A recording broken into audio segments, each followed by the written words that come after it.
This song comes in a season, like in a prison, but God has a reason for this season.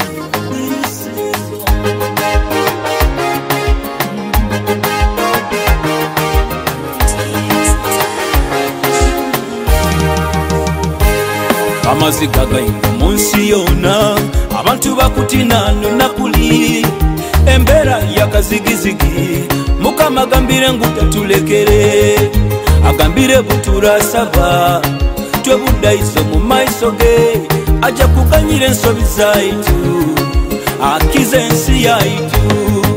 My people are called by my name, shall humble themselves and pray, I'll forgive the sins and heal the land.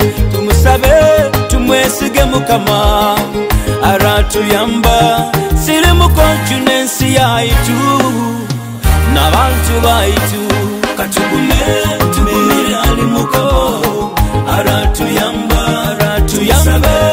kyonka tusigayizama, agambire ngutatulekere, katugumire ali Mukama, aratuyamba.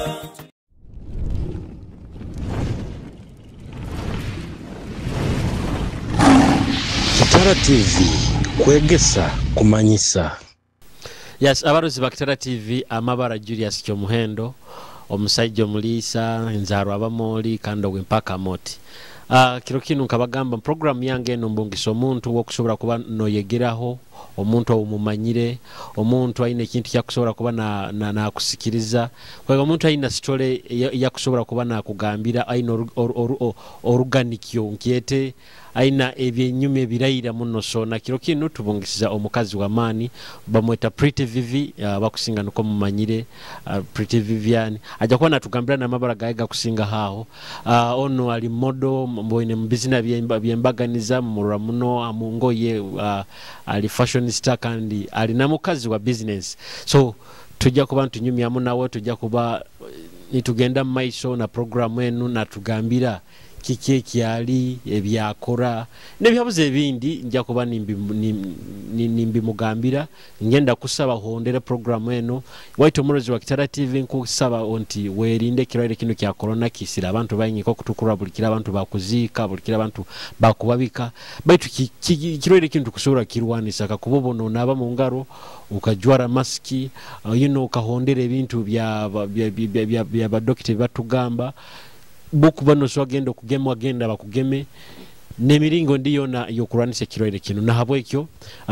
Butasi sabwire nkwenda kutangira omugenyi wange Vivian nkutangira Kitara TV nsemerere kurora ajja kuongera heiraka nsemerere kurora Julius nyonko tata Chantel, amabara banyita bwa Vivian, ndi nzarwa ya Bunyoro, isenyewe mugongo nyiranyo Munyoro, mba muiruntu by clan, so nkulireho ima banzalireho ima nsemere ku meeting, nsemere muno kuba Bunyoro Kitara TV webale kumbongeza kono nyirira muno mutindo kaguhamani mukairekana ka corona Vivian sento kuziyanka.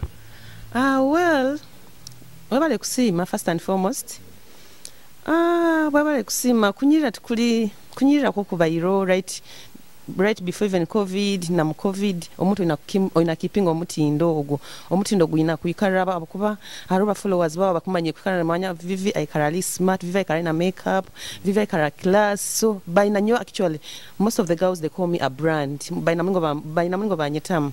So hati aba clients baba bakora mu COVID o backsliding tokianyirira tokiazoka nkabuli bagamba Kumanyisa Vivie anakuba akunyuma aikara center kuzifuna center banazo just during the situation of not COVID. Chonkobo kwa clients like you still survive in this situation of COVID. I thank God because bintu sibaire bibi by turanga tulinzire rwanganga birire naka saving niko kambere iro up to date.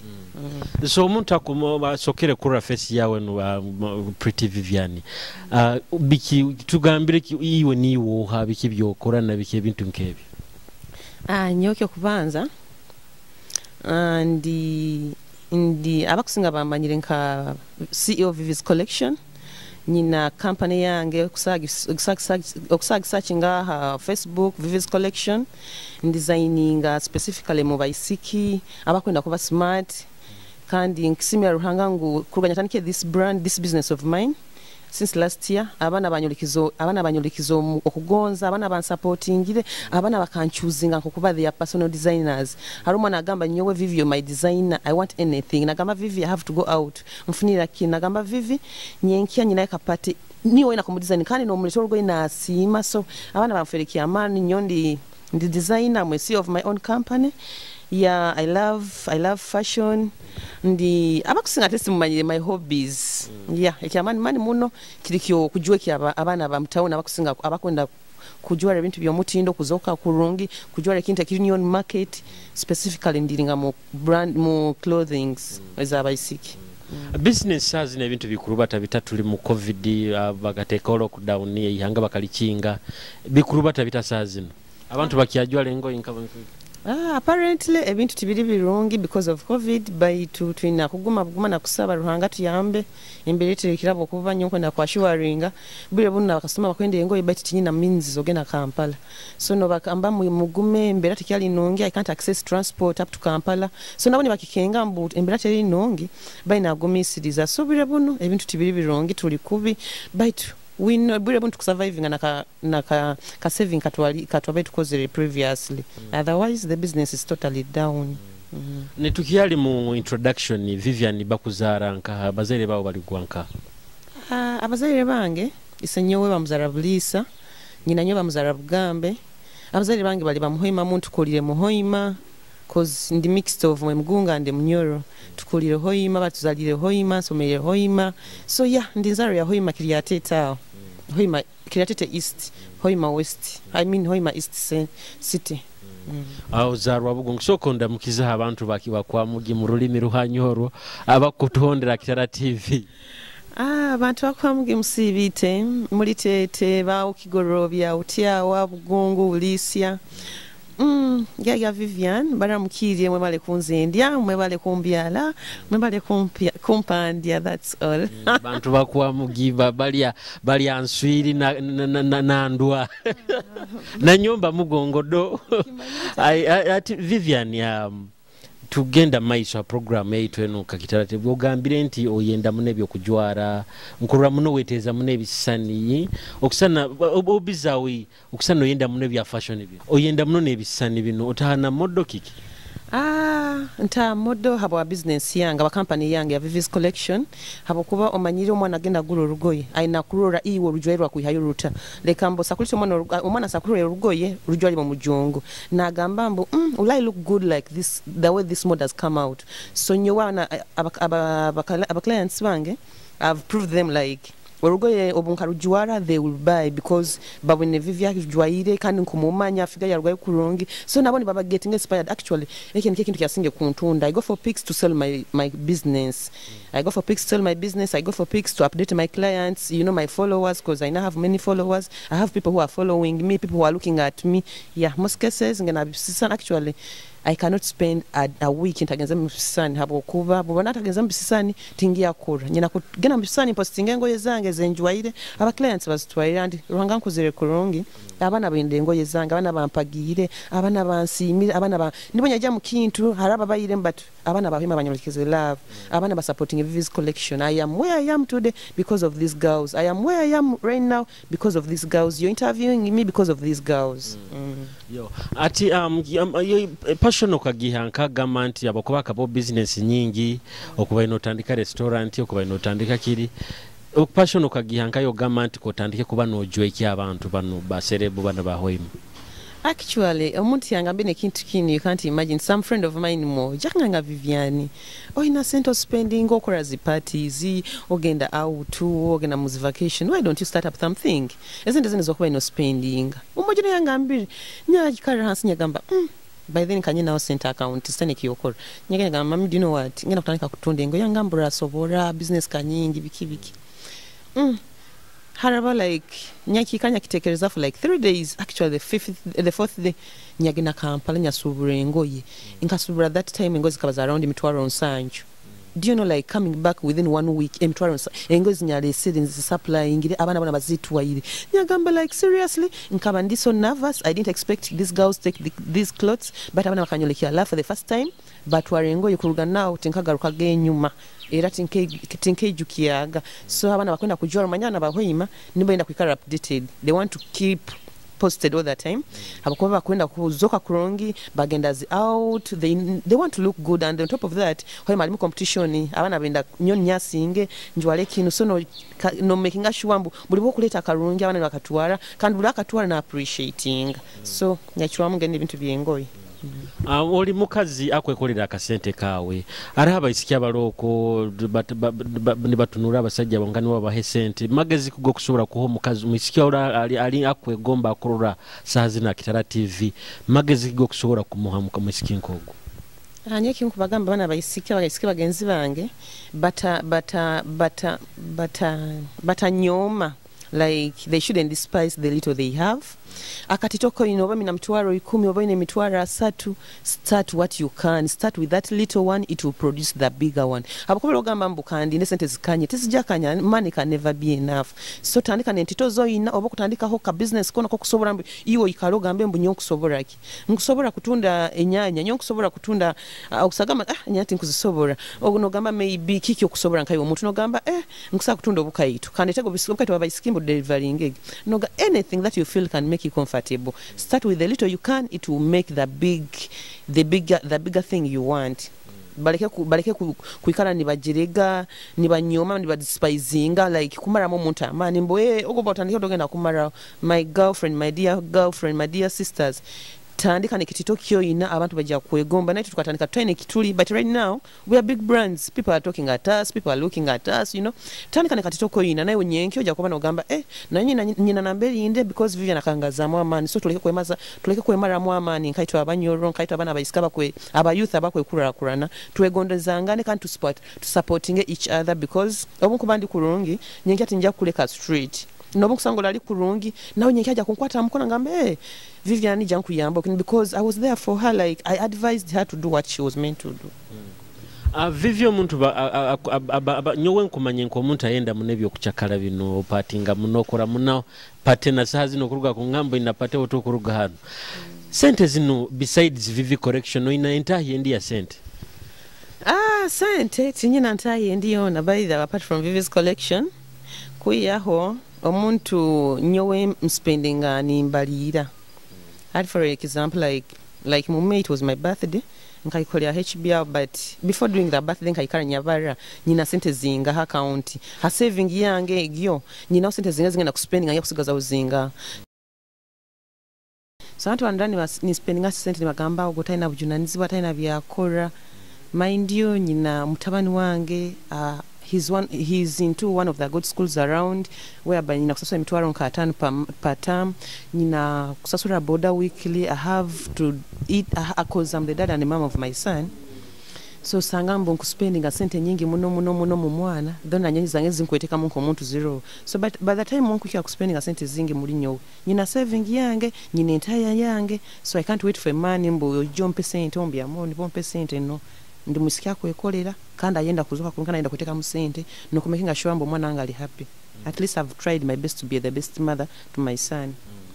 Ati abantu abakwenda like nka Vivie collections abakwendeze kwijjaho nambero oli bo bakora bata ina like store over Vivie's collection ekikubanza they have my contacts, they know my location, they know my address. Abakusinga they have my number. Abakusinga actually have a group of Vivie's collection.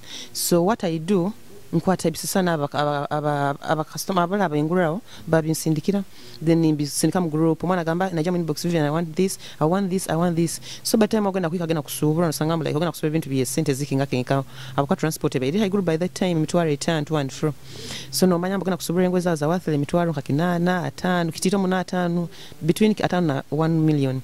So no zilete ngoye ba clients no baterera biro bina abantu bakajwa kulibata namugamba we are you ndi hanu zitwara we are you ndi hanu sindike border. So that's how I keep my clients. They know where I am and they have my contact. Actually most of them look for me. Ona gamba Vivie you can sindike border tabaro rwangi. So kola door to door delivery. Door to door delivery.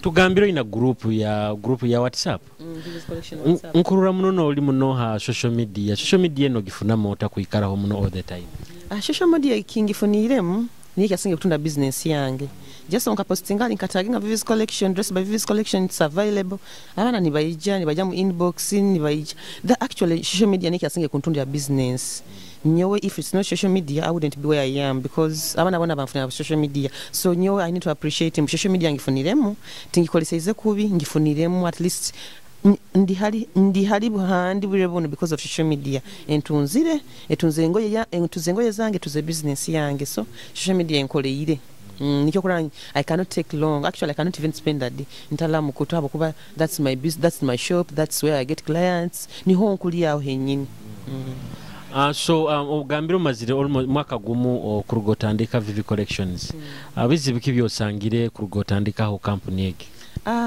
challenges zinfuniremu nogena noto rugoye customer rukutumire so no sanga rutamuhikire size no leta size tali niyo no sanga rutamuhikire oba ruli koto oba ruli tito so no sanga customer oba no expecting kujwara this XL no sanga kujwara XL no sanga supposed kujwara large omulise medium so I have challenges in that it takes me time to get the actual size of the client so no, good of it nambere nsubura mugamba customer wata muhikira nja ruga rand bakuhindura ne bagamba it is okay no leta customer tamuhika but nagamba it is okay kana sente obo kumfuna the real size no runde it no mpindulira so challenge yo ekusinga mu bwingi size customer size but complaining mbumanya rwetu rurungi the only problem is the size tibaka kunyagira otakafunira obuzibu okunyaga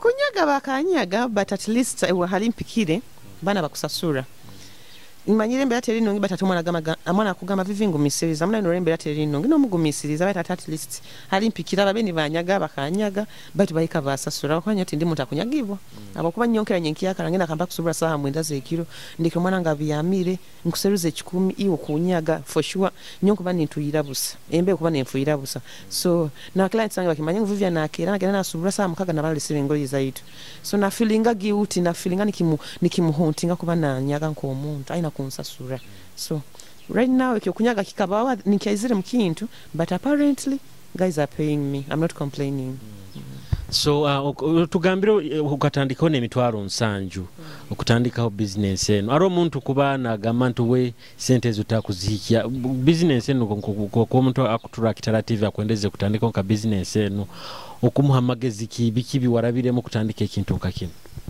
kyo kubanza aina kuba na connections amanyembo mutauni muno nyina mu baisiki nyina mbanywana bakujwara nyina mu nobo kubina emitwaro abira asatu ogenda Kampala emitwaro ya wabira agasata ulinga kuliki yokwenda nogamba nyina yo onu nyina baisiki nka bayikumi abaisiki nka 10 ngena kubafuna dresses wabo nomanyo balete dresses waiha profit ya waiha transport no sanga oli akako nobo kubolira magoba ga mitwaro 10 obeta no kubolire for the starters ezona zo kuboyina asonga zo kubina abanywa the most important thing is having connections ahaba ohagenda kugura hengo yezo oho kuziretera just delivering amoha so bokuboyina abanywani bawe abakurabi yaho no zibaletani ba abo benyini nyo by the you know that nkatanikana abanywani nkatanikana clients nka 8 10 chonka abana nibo bantunzire cause atinyambe nkubaliza nyina ba clients kaiso nyina ba clients Masindi nyina ba clients Kampala so no sangamba bantu benyina batanikisize nabo nibo bagenze nibagaziye kintu kiyange niba connecting musikio natobgoyo bulungi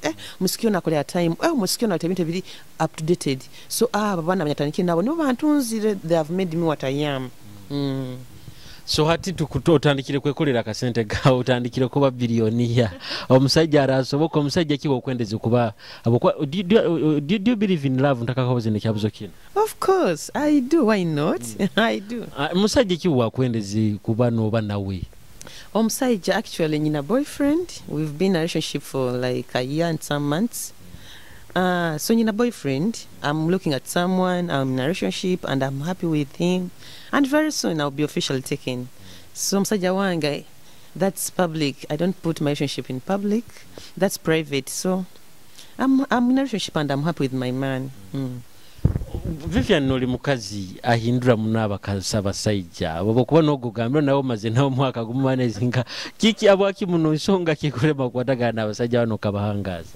leero ate ono weewe ayikaire tuyikaire tugenda ngamba tugenda kuzaala abaana bane omwaka gumu ayikaire mwaka gumu nekicho yatagenda mu ebiri hati the challenge I get in guys omusajja akwenda kukwani Julius onsange nyetekamu sente onsange ninzoka kulongi iyo kwenda onkwane you just all you want is to have sex with me and go, but you can't invest in money in me, forgetting onsange ninzoka kulongi. I'm doing well, I'm putting on well, I make my hair, I make my nails, you know, no forget, no yenda on him that life, on pushing in that life. So mnyowe ebintu abasajja bakwenda nayenda kukwana kugaze hansi kandi osangire ndi haiguru habako yogenze kunkwana ninzoka kulongi. No man can love a lady when she's not looking good. So these men come in our lives because we are looking good and they take advantage of us. Actually abasajja are taking for granted. Hadi nyo msajja taking for granted konyi halimba ile kongaza kuli. You'd rather take your legs and I stay alone than you wasting my time blocking chances for another man to come in. So whoever wants another one to get in. Tugambe kisinga kwa ukwaniza n'abasajja bano kuba nti batakuwa sente batakuteka musente. Batakwenda kuondolera. Final sapona kwa sente baitu zitali what you deserve or what you want. Iwe on a daily basis okwendeza omusajja abe nakwa sente zinga. Tiziri nyingi but ukuboko nondra zinga zikongenda. Just nyoti manya kusikira life ya okwendeza omusajja akwe sente ngazinga on a daily basis. Anyway biri okubaza it is between me and you kuikara tukate so gamba you know what Vivian kyalero bulikiro oinakulia kiti of course ebintu biba bulikiro tebasande tudo ya kumpe mtwalo kyalo ya kumpe mtwalo ebinye nkyompe omutwalo nkyompe nkumita because I know things tukulibata busozi ni tusiremo kandi tutemba exactly but so it's just a mutual understanding between the two people. If you understand me actually nyosa kwa musajja kamara no mwezi takampaka sindi chonka kumanya mbo Vivian aina kusibe isoke Vivian aina kora nono owana Vivian akwenda kulia kwenda you know namanya mbo responsibility Vivian bunkafunye sente tinyi nana gamba baby you know what I don't have money right now but I'm sending you money next month. You be patient. Chonga money next month. I yakusenge mtori yanka yikumi upkeep. Bintu nkebi. No matter this buli. Abukanya boyfriend wanga manyebuli. Every month inakumpa upkeep. Inakusendika upkeep. So no ati wako upkeep ya buli mwezi okusana okubota fokere nko mwana we isomero mwana mutali nakuwa pocket money. Kuwa ati kandi mwana isomero atano. Inakumpa upkeep abakubanyi nakulya nyina kunywa. Fine ndi ngwikara mukaba itu nyina kuzoka kulungi na kujwara. Abakastoma wange nakwikara ni bagamba omanyire iwe hatinya abakastoma bange the more I keep dressing up well the more they get inspired ngamba Vivian kwenda kusinga hako chonga tapo kwikara oli backward na business ekwata kya I keep boosting my business and that's how do I boost my business. I invest money in myself, I dress good so that my clients get inspired na bakujwara no kwikara ni ban supporting. Relationship ki yuwakabamu warura tiyatwara kasome karaira relationship yo gamanti ekalastinga miezi gaiti ekalastinga saziti not miezi. At least I've been in relationships I've actually timba relationships nyingi because I and my dad of my son we felt we didn't have similar stuffs in the two of us, so we decided to do the comparating. So when I quitted that, I had some other guy. I think I've been in 3 to 4 relationships, but this is the 4th one. I'm happy, I'm not complaining, and I've taken at least I feel I'm comfortable. I look good. But besides Vivian bagamba nti okusikira engambo gy'empuula nti olwanisiza abasajja bayingi atawuni hano ne you know nti abasajja bayingi okubalwanisa atawuni hano atawuni ya Hoimana nkubalwanisa mu ngeri ki? Can you be specific? Nti okuba playinga okwendoli that's false. At least Julius okumanya me actually ningamba nakutaba mu Hoima so much abakubanka livinga Hoima Maziri Andrea that was 211 obunya Maziri Andrea ngeze garuka Hoima nibagenda kunsemeza mwana wanga Edipa so it has been a while. Hoima tingi kaire mukyo abasajja Hoima kusinga tibambanyire tingi kaire mufokere foka Hoima common just in a myaka at least they are 4 years. Yes, emyaka embaye common Hoima eri myaka ina sata abasajja tija abankurugalo nkagenda loli nibo barra ebigambo bya abantu people talk. Araka video kenyarozero homa wa social media yaho mwino muntu mukujuma na munywani wawo omu oka video yako kaijo over bikavaho but me I don't believe in the past, I believe in the present. That was me previously, but that is today I am me. I'm different. So we all have the past and we move on. nkurura na kanisa ukarokoka biro bino. Of course, nyandi mwana wa pastor. My mother, Julius mwenye mama wange, she's one of the big pastors around Hoima town. So ndi mwana wa pastor nkulire mu church manyire Ruhanga. Ndi mwana wa pastor actually na kialele birthday ya mama wange. Happy birthday dear mommy. Enjoy your new age. Webale kutuzara, webale kutukuza. You've nurtured us, you've made us where we are. So age gracefully, more years on earth. Ruhanga kutulindire because without you we are nothing. More years, we love you mommy. Happy birthday Pastor Margaret. Hoima Christian Fellowship. Ankwenda kutwara mu breaking kazi nakia karunyura kasinga kukolera hano. Figo West bucket. What you did to me by Figo. Abarozi ba Kitara TV kazi nakano what you did to me kurugama Figo West kakunyumire then tujja kubantu garuka na Vivian. Dear Faji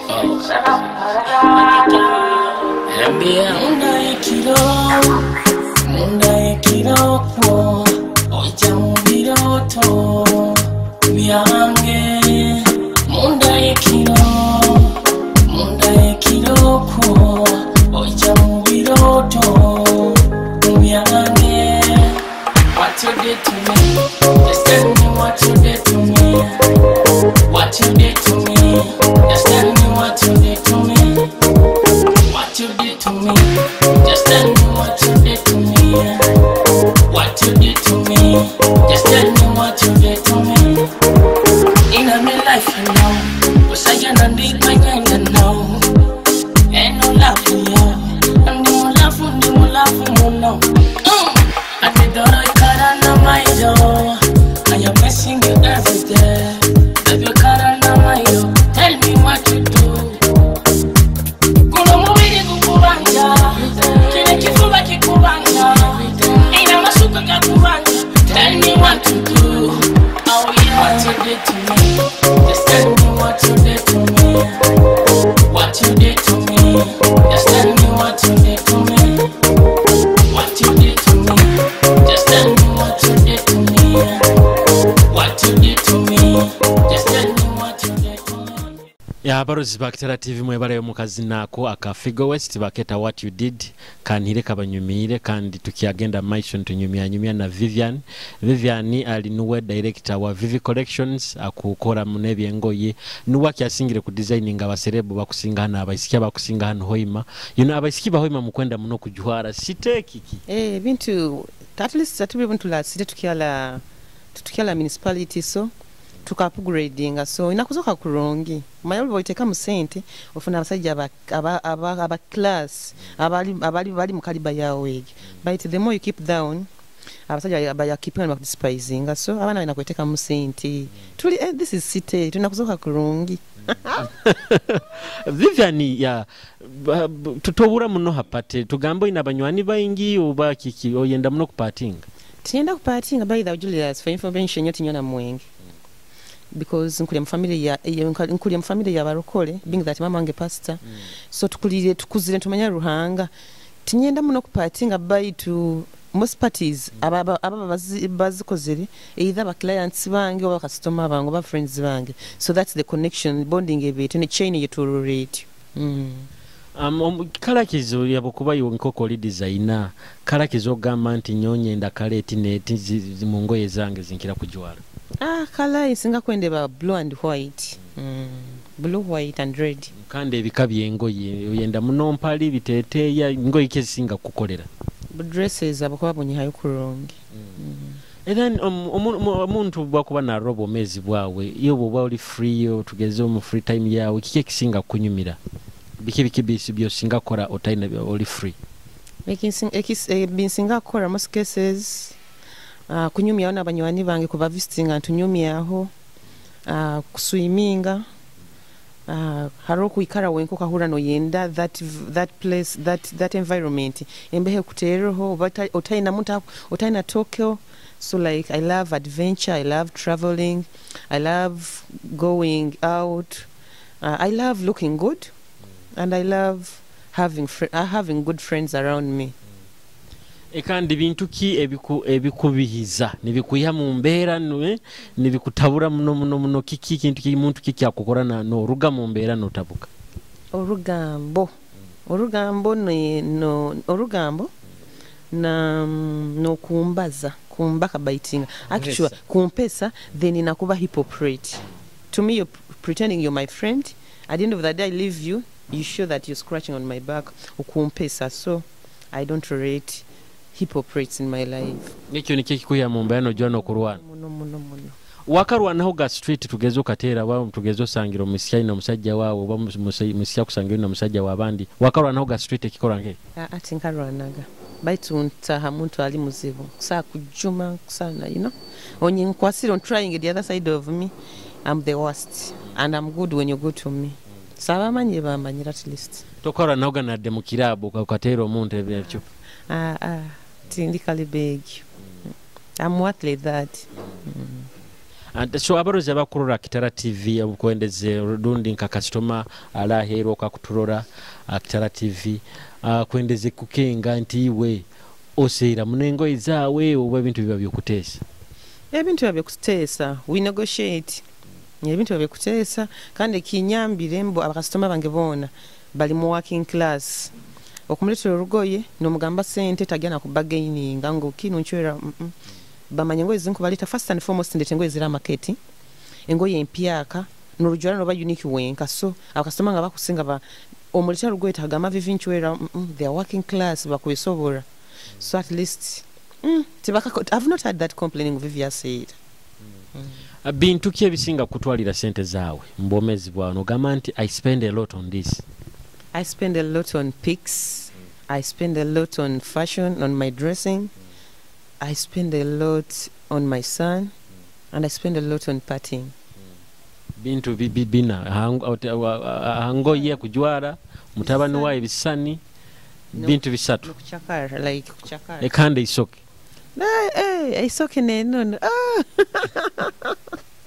actually isoke no because I'm spending amono isoke actually no habo nsonga ti enono zange tizilastinga for a month na isoke.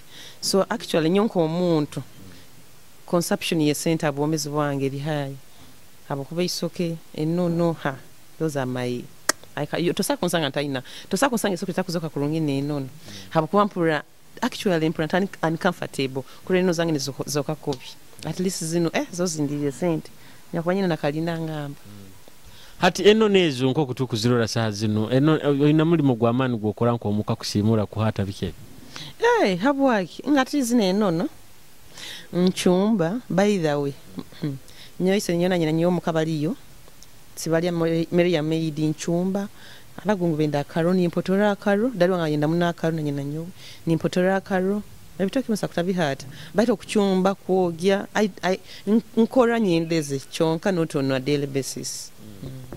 Hati how often wenono zao zihindura kumara kaire kyoba na isoke lyao lihindura kumara kaire? Not below 1 month. Below 1 month. Tugambe buli hanyuma ya wiki 2 wiki 3 isatu Bono hindure kintu era nuko nkugambire ge sente zinuka nyingi muno inayo so sendi ya sente y'abantu yakusa kutugambira ojo ngambege ka saving ako kauru nyina kauru kange kauru kange nyenka nko omuntu tinsaka gambira abantu.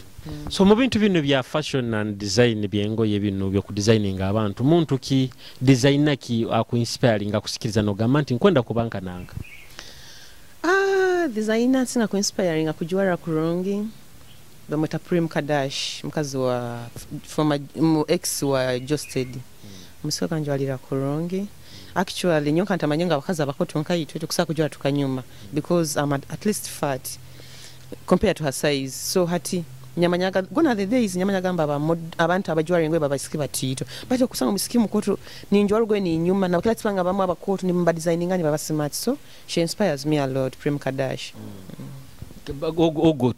Ogo designer ngamba mbano bankabaina ba mabotiki abaina bakinga ali fashion designer wo muntu nagamanyo nkwenda kuba ku designing nkananka Hindi's point. Kwenda kuba that level. Exactly. La kwa Hindi's point nakuja kiasikiwa na wakora NTV, NBS, Bazara Tutova Natalia, Baremi, abasikia abakusinga abala TV no akira kwa bajuweki. ekintu kine kya ku designing abantu muhoyima muno okisangira ota besides hali mbageni nkwavuza challenges nti abantu ebyo kujwara bakubijumbira muno kiki abantu bahima bakenda kujwara bakonda kuzoka kurungi bakweteka mu sente kuyati ibintu bitukozere kubi covid yaija chonka bana isikiba kujwara because me I want to assure you ngena Kampala Monday na Friday nditaza kujwara weekdays Friday nditaza kujwara weekend bagenze out sana bahima bajwara bakweteka mu sente by the big up my girls obahaire nakananka kuteka musente bana kujwara mwana uterengeza mitwara 5 3 4 rutegi kana ta complaininga na kusasuliraho so abana bakujwara abana bakuteka musente so kikintu kino gambiro mazire 1.5 years okwerura nka mu myaka nke 5 mu maisha ngena kuba muzibu muno myaka 5 kusaba rwanga tuobo omezi and keeping in a good connection with my clients abo kuba bana ban trusting muno umwana mugamba haro atakusanga challenge mbo mwana nafuna kasoma mugamba nkona kuletera urugo jinagamba no I only have my personal designer is Vivie's collection ogo ni wanju by the bana basinge kunkora brand mantunzire muno so my myaka 5 ruhanga tuobo omezi I promise my clients will be on top tujya kwata kyatura no kutura tujya kwa bazibu muno no kuvuga tujya kwa bantu bevuga tukuruleho utandikire store ya man around town exactly not even 5 years just like 3 years from now aka saving kakweyongera bulikira pora kakuruka roho kirungi munne nkwenda kutwara mu break kazi na kyakanda akakukolera kabana bana bampa kazi nakona kadi magneto mwana wa mukoko akutonda Kitara TV katura kazina kano kuruga madi magneto tukiyaina Viviani nebihabuze ebindi karayo kyoha tugenda maiso nawo tukaturuga mu kazina kano di magneto wakwa mgi musical boss Kwegesa intellectual management hata matirati nkumatira hata nzende agedeti kwendya hata ndamukyalla kero kimwe wakwa mgi wiga wini haya bahugutanu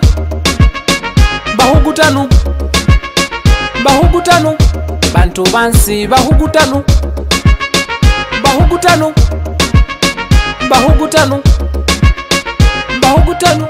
bantu bansi bahugutanu wena kuba ready sitede banyansi tibakwenderya benya kuona noli a 0 chonke sara gya monako mukakera kupanga fune sente ruhanga na tasa bambi nazifuna ewe muhugutanu niwe kamba kulogo linamba gimwe kusiranyo linamba gimwe kusomba mahembo linamba gimwe butenderia mugigaro gyakwe kamba kora kuzimba mutima mugigaro gyakwe kamba kora richidong kurumba nalo nisho ni moja tusonge mbele bikomi muhembe ruhanga lumye uja bless no man can cause bahugutanu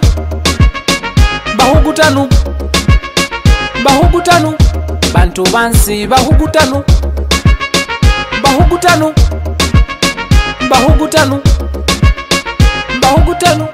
bantu bansi bahugutanu. Yes, abarozi ba Kitara TV tukia mwebale mukazi nako baketa bahugutano okuruga madi magneto kandi akasabire gumana kwa mugi Viviani. Are you proud of your tribe? Of course. If I wasn't proud, I wouldn't speak Rugungi, but I spoke Rugungi in the first place. So I am. Umanyira abantu abando bajja nko mutawuni bakagenda ku Kampala beba ne kibali ne batandika kubaza Ruganda ne batandika kubaza endimi ezitaliza. Ngeno nya kusanga omugungu Kampala ngeze kusubura. It's not, I don't find something hard for me to say hello in Rugungu. Never, because that's my tribe. And I have to be proud of it. If I'm not proud I myself, then who's going to be proud of me? Abagungu mpu benda munaki okunanka kyokweya hali bunyoro bakoro bukama bwabwe igensongo gigamba okiwe. Ishana tuli under one kingdom habo kuba mugungu munyoro. I think there is no difference at all. Nikyo kusanga yuwali mugungu kasubiro munyoro.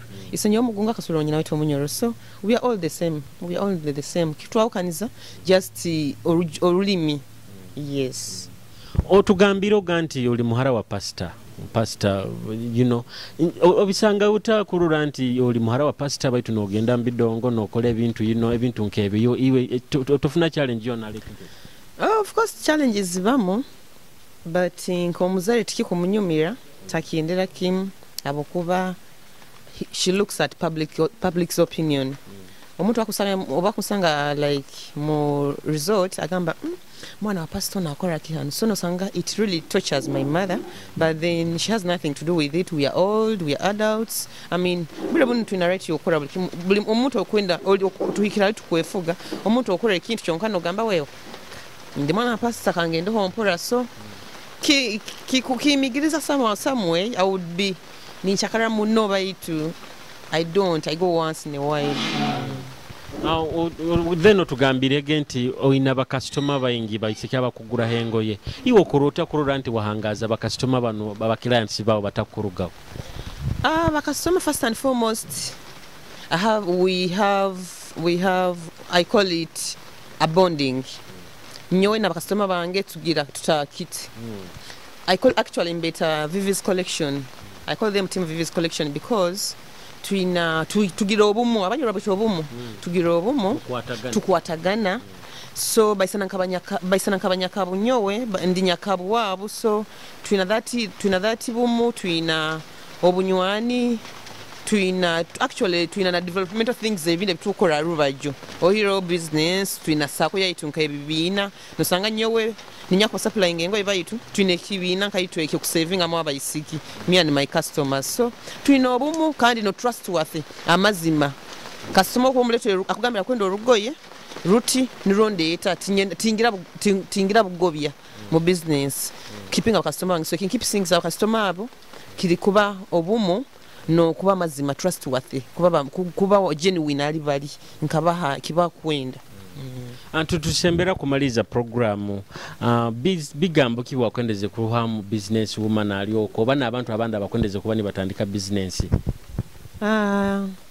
Obutumo bunyakwalira abantu akwenda ku becoming like me or abakuntunulira kintu kiri bege ku savinga baliye katito basavinge kikoto kandi bataspendinga muno abakwa buli spendinga sente zibani zigenda bugenda, so making sure spending a fine by to guys oka ki account ina yo ki o saving yo kaki actually bakole ino circles bakole ye bibina, they call them circles, bakole ye bibina ebitebi exactly bakole saving groups bekurakurane no bokuba noteka 15 per week or per month. At the end of the month okufuna kasente no manyamba kasente tinkalire kaina mbere kakozereki na mbere kagenzere, so bekole mu muri monkabo manyembo ati class yawe tabakwati nyo for example itwe Team Vivie's collection tune kibina kyaitu tuli by skin ka 10, so tune kibina kyaitu nkaitwe tusasura sente ziti monthly buli mwezi tuteka yuziti, so no manya mwezi guno nkufuna millions zange ibiro ba million emukichweka, so that is how we've developed, that's how I'm developing me and my clients. So bege kusavinga beri ndo braille buliyo abantu bakufa covid is real they can't delay covid esingiro na slim kama tugire kisa atuyambe buyamba tugire kisa abantu bakufa abantu berinde begondeze kandi supportinga ngane habo kuba nyijo yasomo kubandi kurungi tinkinya kusanga street nkakora banka kutera chuchu twekura nisenka itwa abayisikiba hoyima ba youth ba hoyima nuko to developing ebunyoro yaitwene besamwe neta abantu abaganda batangiye kutweka ngamba abana ababunyoro bali baina namberi bali bana abunyoro bali ha point tuleke kulekanga nenyuma tuleke kweharana tuleke kwebazanga na kwehesa kwenye nane nebintu byekidoma zifidi into school, so twekwate twekole mu muri munkaitwe omako gane kuwa ugambe we Vivie nko mazima kagoyiro ina okaki okuzero okaki account inazinga abanyuwano ina bayinga bosigayiza bakuyambira ariko bana abanyuwani bali useless batane kibakuyamba nibakwikaza mu rugambo kuhesa chonka nogamba bana abanyuwani tibani kibakunyamba. Let me deal with developmental friends. Let's look in for developmental friends. May I thank God I have developmental friends, and these are my Team Vivie's collection. Banyuwani bange ba clients bange, but we are developing ourselves. We are doing a girl to girl development. Akata kulekeka business yawo ngoko ogambire erubatira muno internet government eresiro musoro hali ogwa data eyiro OTT yaleto musoro gwa data okigamba oke kintu kinu nkanyo hata abakosa internet kutunda business zanyu. Government etumigirize muno. Ekwenda kutulemesa ekwenda kutuha a street by tutuna nambere tugenda. Abo ensonga tokusa kuleta musoro. Data for sure kandi na data yenyini nayo no spending a sente. So tubatukozere kulungi but still all in all tujja kulemererawo kandi ati you have to dance according to that tune. Tujja still kusasula musoro tube abakaba customer benyini bakugamba kwenda atakamba kumulitira urugo na kwenda kubanza kurura kusana route. So ina kuforcinga gura data osindika customer kisisani then akugamba kinu kikunkolya kinu kya. So tujja kuleme tuna kiyokora though it has affected us somehow some way.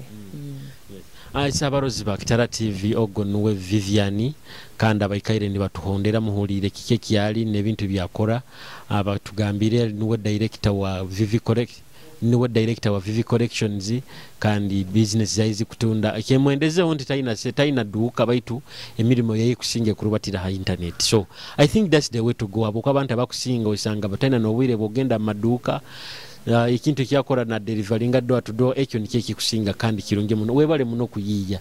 Yes, you know abasikia bakusinga tibakwenda byokora baitu nkusima nti webale kuyiya ikintu kino. So habwa Kitara TV ni nyo Julius Kyomuhendo okuyika utraitane kile kindi nkubasaba nikongera kubasaba mwerindo obulwaire bwa corona munabe mungaro mujwale masiki okwenda oyina abantu bakondeze kuramuki yaho tukinga program. Of course. Nkuramuki am happy, how are you? Mubaze ibara tokwenda kumuiba okwenda kunteza pressure. Omanyire by the way ijwera okarora story ya yomuzino omo yaremera kute nkagira mwana but nyo kitikisako mpika to hell I curse it because me at least I'm looking at one relationship. So omuntu akonkola surprising I know it is him only never omwana kutoka kamisinga kawundu tugereza hazina roho ko hairi surprise ohaji ko hairi kutekezo ohaji ko hairi nakubibe bizamu. No, he's my man. People know him na yomanyire so ebe bitabyende bya public he's fine. Nobody no ramuki abantu. Yes, nkuramuki out in Vivie's collection, that is Batala Sylvia, Boli, Barong Stella, Fiona. Team Vivie's collection, my queen camera, my best friend, Kaisika can't live Sunny by the Baketa Kathy, Rona, Kali under Dariat photography. Nkaramukize muno kanywani kanga ko bana bayingi Vivie actually all in all kuba grouping aka Vivie's collection Eva Kikube Aisha bana bayingi bagambe bahondere Kitara TV ba subscribing YouTube actually muteba ku subscribing at Kitara TV because ombantu subscribing it mugenda kuondera so subscribe, follow, like, comment. This is Kitara TV near at hosting it. So thank you for hosting me. Thank you for choosing me among all because I'm not worthily this. Webale no kutuhobwire. So abarozi ba Kitara TV nkubasabera mu subscribing YouTube channel yaitu mugende mu liking page yaitu Kitara TV. Kicho utraitane kile kindi amabara nsigere Julius Kyomuhendo. Bye. West Records. Adim Dong. Dava Bits. Wali obunywani yatidora tuko ya mwanabi. Twaine ngozi zamani muno nizitemba nesozi. Kandika mumeno gentere baby kikankora kubi. Utaru betaka mubuye muyagambaga wewe. Nubabo doran. Tandikira na kusiuka. Tandikira na kukanoka. Tandikira na kutanjubara. Nubora ya mutakunganza nyawe kia kukonza kanikia kulinda. Ukiari alia wakubanza danya wakusemba ni wawe kulinda. Nyamba, nyamba wewe nyamba. Nyamba utaruki nyamba. Nyamba wewe nyamba.